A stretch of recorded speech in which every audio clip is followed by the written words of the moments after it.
Okay guys, this is going to be a video about trigger control and just some tips and things that I think could help some of you out there that are less experienced in shooting guns. This video was suggested by GrayBear5150 in the comments of one of my other videos, so I figured I'd just go ahead and do a video and talk about it. You know, I've got a lot of guys that are newer to the channel, a lot of new subscribers, and I have a lot of pros that watch the channel as well, so I need to kind of mix it up. Give some tips for the new guys as well as the seasoned guys, okay? So, okay, now first of all, I'll get into a little bit of grip and things like that, and gripping the gun and different things like that, but first of all I want to talk about the trigger itself. Now as you can see, cleared the gun, there's no rounds in the gun.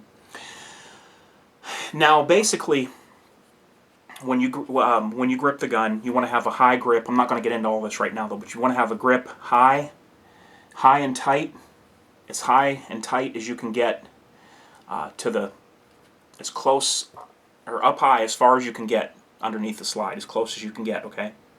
This is going to help control recoil when you fire the gun. Okay, now, as far as when you pull the trigger, now you can align your sights all day long on a target. But the crucial point that determines what is going to happen is when this trigger breaks. That point right there, when that trigger breaks, that's going to determine where that round is going to go most times. Now you could have your sights off a little bit, or they could be misadjusted and you miss the target because of that. But I'm telling you guys, the most critical point when you shoot at a target is when this trigger breaks. That moment right there. Okay, so some people who are new to shooting, there's a lot of things they don't think about, okay? And a lot of things they don't take into consideration when they go to shoot. Okay, now if you're, I'm going to be demonstrating this as a left-handed shooter. If you're a right-handed shooter, just think of this in reverse for you. Now, when you go to pull the trigger, if your finger is too far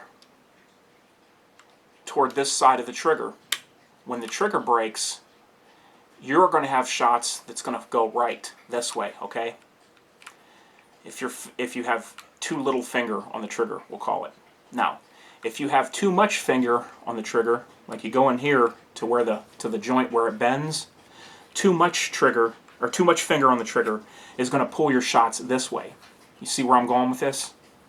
When the shot breaks, you can pull that way. I'll give you a demonstration for too little finger. Okay, too little finger, and you could push that way. Too much finger here, and what's going to happen is you're going to pull the gun when the shot breaks. You want it to be right about, if I was going to shoot this gun, okay, and I took up my gripping position, my finger pretty much drops right on there where it needs to be, and I'm going to show you right now, right where my finger would be for me.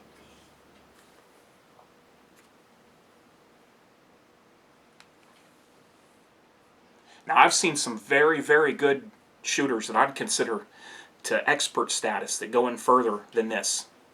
But for me, this is what's comfortable to me. Now, you always got to remember, guys, that you are pressing. You want to think of this as pressing the trigger rearward slowly, okay, until that shot breaks. You're going to press the trigger rearward slowly until that shot breaks, okay? And you want to, like I keep stressing, the main thing is when that shot breaks is going to determine if you pull or not. Well, I'll get into some more of that when I get into grip here in a minute here. Another thing I tell people, now this would be for range shooting. This can help you a little bit on your shots, and I have seen this help some people before.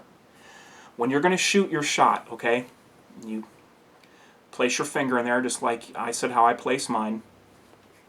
Now when you go ahead and you align your sights, press the trigger slowly rearward, you know, there comes a point to where the trigger, there's kind of some take up, and then the trigger's going to stop. Okay, that's what you want to do when you're aiming at your target. Now this is only when you have the gun on target. Pull up that slack, okay, to where you know that the trigger is about ready to break, and then slowly press to the rear. Okay? Now, what I'm going to tell you can help you a little bit at the shooting range. When you take your shot and you slowly press to the rear, hold the trigger there. Now the gun will go ahead and rack itself, chamber a new round.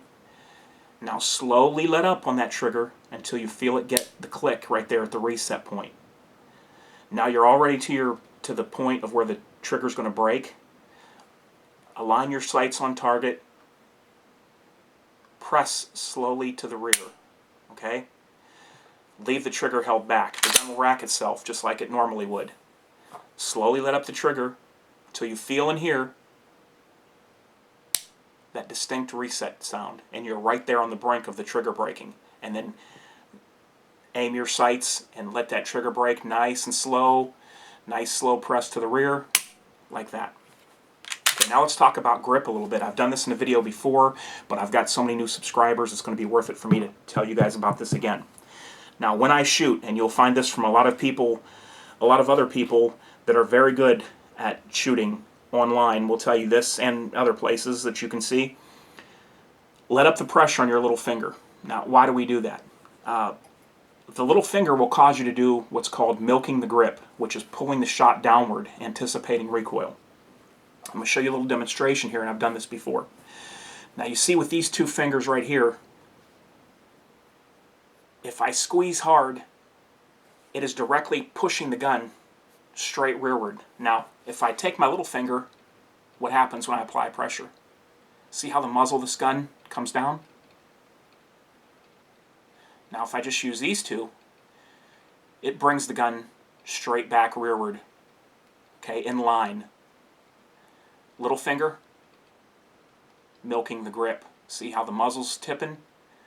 And what's going to happen is when you shoot and you're newer with guns, you're not experienced, you are going to flinch and you are going to be pulling with that little finger. Let the pressure off. It can be there when you grip. Just let the pressure loose, okay, on that little finger right here. Let it loose. I don't even need this finger. I could shoot like this if I wanted to. I don't even need it there.